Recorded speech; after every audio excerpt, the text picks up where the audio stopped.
Bernie Sanders may be 4 times the age of some of the people who voted for him, but he can still relate to the masses. It turns out his eating habits are yet another thing he shares with the working man. Just watch him fold a slice of pizza. As he's gotten older, he's started adjusting his diet for the sake of his health. As early as 2016, Sanders was making a conscious effort to eliminate certain treats from his diet, and his lifestyle changed even more drastically when he suffered a heart attack in 2019. Sanders luckily made a full recovery after that health scare, but it came with some changes. I have no pain. I'm out walking now, getting back to work. Feel good. Speaking with the New York Times after the fact, Sanders' campaign manager Faz Shukir said that Bernie started to bring fish into his regular diet, and we're not talking about the band. I'm the drummer in the band Fish, and I am supporting and voting for Bernie Sanders. Around the time of his heart attack, the Burlington Free Press confirmed that Sanders often opted for salmon when ordering food, and that he'd sub out regular French fries for sweet potato fries. And while sweet potato fries aren't particularly more healthy than their golden alternatives, his well-being will surely thank him for switching out land-based meat for fish in the long run.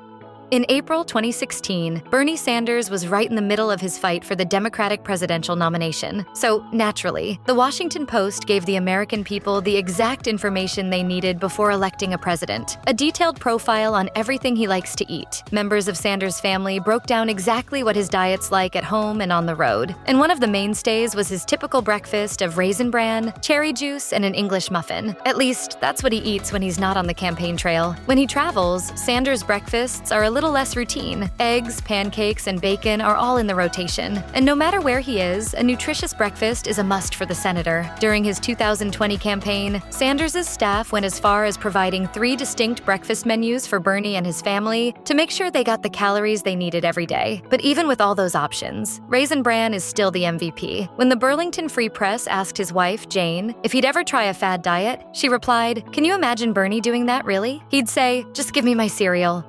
Jane may not see her husband jumping onto the next trendy diet craze, but her daughter sees it differently. Back in 2016, Karina Driscoll told People magazine that Sanders eats so many meats and veggies. He was paleo before paleo was a thing. Indeed, Sanders is a meathead in the most literal sense of the word. From firing it up on the grill to throwing together a chicken and veggie stir-fry, there was a time when you could expect plenty of protein in his kitchen. And since supporting small businesses is a pillar of Bernie's political platform, he practices what he preaches. In fact, he's much pickier about where his food comes from than what he actually eats. I believe in the strongest possible organic standards.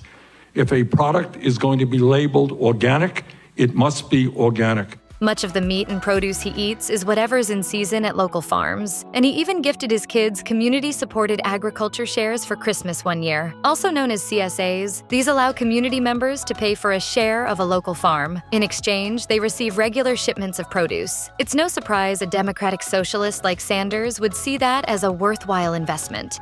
Even before such a major health scare, Sanders and his family were already working to get the former presidential candidate on a healthier trajectory. Early into his 2016 campaign, Sanders frequently snuck in a late-night dessert into his routine, but eventually his family decided he needed to cool it with the cheesecake and started working to turn him onto some healthier alternatives, namely fruit. That February, the Sanders team enjoyed a spread of turkey sandwiches, pineapple, and strawberries in an Iowa hotel. On a flight around that time, Sanders opted for a blueberry smoothie. He also kept oranges around at pretty much all times. Jane told the Burlington Free Press that these efforts only redoubled after his heart attack, and he continues to have regular access to things like tangerines and apples.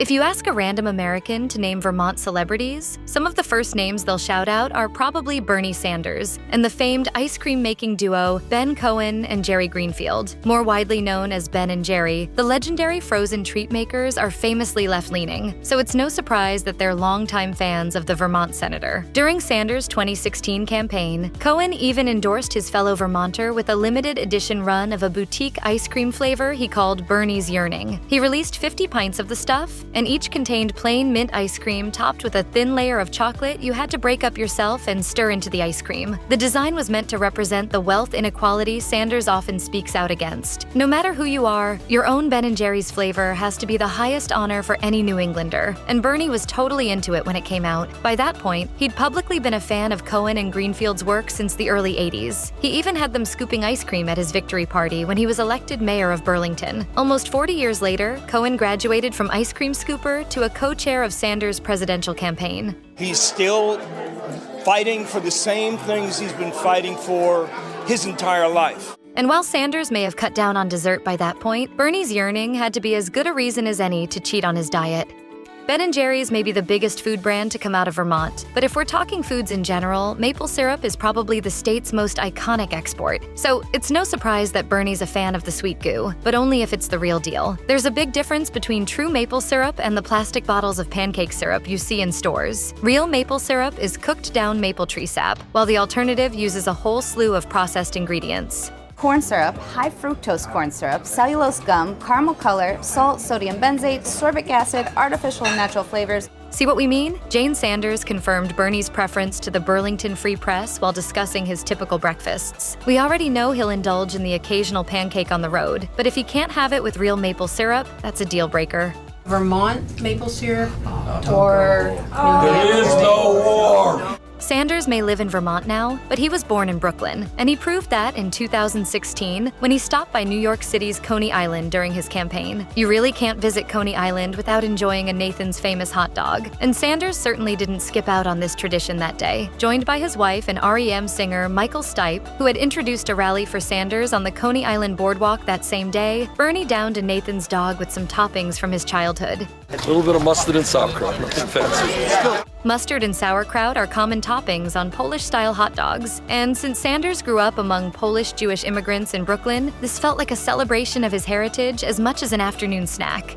Hot dogs aren't the only dietary choice that Sanders uses to embrace his background. His wife told the Washington Post he's also a big fan of a classic bagel with lox, presumably with a generous schmear in the mix. Both his father and one of his mother's parents were Jewish immigrants from Poland, and the bagel's origin can actually be traced back to Polish Jewish communities. As the story goes, Polish law restricted Jewish people from baking bread, forcing them to invent a way to boil it instead. Growing up part of a community of Jewish immigrants, it would make perfect sense that bagels would have been a big part of Sanders' life. And while lox isn't intrinsically linked to Jewish history, it's been a very popular alternative to salt-preserved herring in the United States since the early 1900s. So New Yorkers would have had plenty of time to get acquainted with it by the time Bernie came along.